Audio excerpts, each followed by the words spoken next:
In this lesson, guys, we'll take a look at source volume and how it works. So here you see I have the source volume, and if you come here, you see here we have the volume path. This is the path for your emitter. So if I go to object level and I dive inside the emitter, so this is the output from the emitter. So again, I will go to Autodop network, and here you see, guys, we have the SOP to DOP bindings tab. So what this does, brings the fuel and temperature and the velocity from the emitter and then assign them to the pyro solver. So if you delete the fuel and hit play, you see nothing happens because we didn't assign now the fuel to the pyro solver. Okay, if you click here, you can choose the fuel. Okay, so another thing here, you see here we have the activation.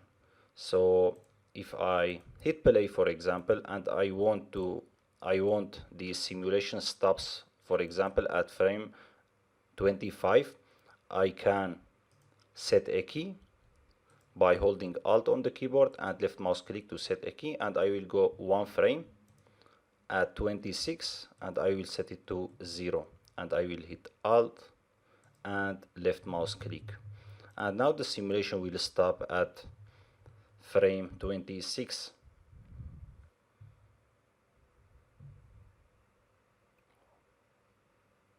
Okay, as you see, we don't have any emission at frame 26 because the activation is 0. Okay, and here you see that we have the scale temperature. So what this does, makes the explosion rise more or rise quickly to the top.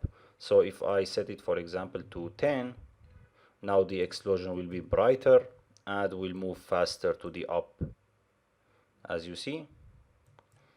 Okay, let's set it to 1, and this is the scale source volume, guys. When we created the explosion, Houdini by default animated the scale source volume. This is, you can say, this is the size of your emitter.